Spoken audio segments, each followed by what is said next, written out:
दोस्तों, मेरे चैनल को जरूर सब्सक्राइब करें। आपका बहुत बहुत धन्यवाद। एक समय की बात है, लक्ष्मीपुर के जंगल में बहुत से पशु पक्षी रहा करते थे। उसके बीच रंगीला नाम का एक बड़ा ही नेक हिरण भी रहता था। वह बहुत ही मेहनती, मिलनसार और परोपकारी था। वह अपने मन, कर्म और वचन से सबका ख्याल रखता था। किसी का स्वास्थ्य खराब होने पर वह हालचाल लेने के साथ साथ उसके उपचार की भी व्यवस्था करता था। वह जहां रहता था वहां अपने मेहनत से चारों तरफ हरियाली रहता था। एक बार रंगीला स्वयं बीमार पड़ गया। उसे ऐसा बुखार चढ़ा कि उतरने का नाम ही नहीं ले रहा था।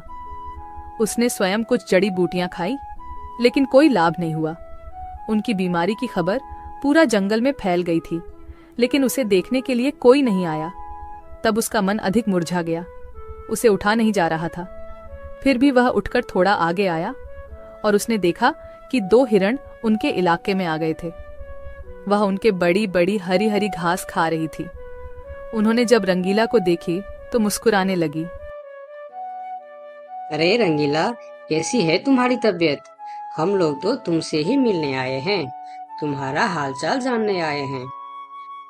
हाँ रंगीला, मैंने सुना तुम्हारी तबीयत बहुत खराब है, तो हमसे रहा नहीं गया, इसीलिए चले आए हैं। अब बताओ, कैसी तबीयत है तुम्हारी?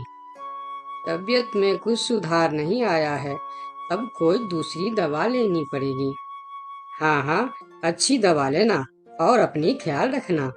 अब तुम आराम करो, हम चलते हैं। रंगीला मुड़कर अपनी घर के तरफ चला गया और इधर दोनों हिरण फिर से रंगीला के इलाके के हरे हरे घास खाने लगी। हमने इस जगह के बारे में जितना सुना था उससे कहीं ज्यादा पाया। रंगीला ने बड़ी मेहनत से ये गुलशन सजाया है। चारों तरफ हरियाली ही हरियाली है। देखकर और खाकर तबीयत खुश हो गई। अभी पेट भरकर खा लेता हूँ, फिर कल रंगीला से मिलने के बहाने आ जाऊंगा। हमें रंगीला से क्या काम, हमें तो यह हरियाली खींच लाई है।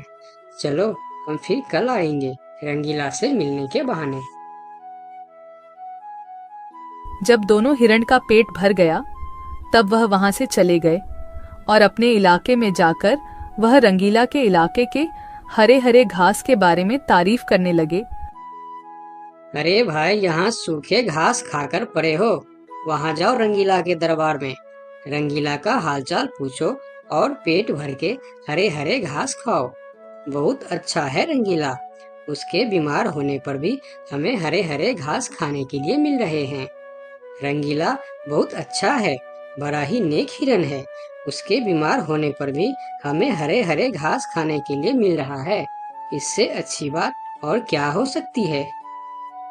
वहां बहुत सारे हिरण की टोली बन गई। वह सब रंगीला के पास पहुंच गए और रंगीला का हालचाल पूछने लगे।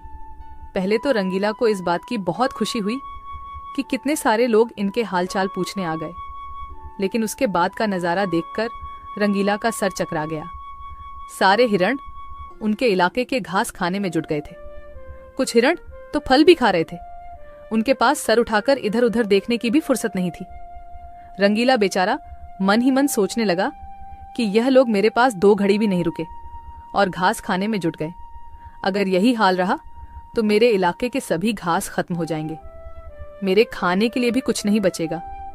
लेकिन उसके थोड़ा देर बाद ही उनका मित्र भालू वहां आ गया। उसके आने में देर हो गया था। माफ करना दोस्त, मुझे आने में देर हो गई है।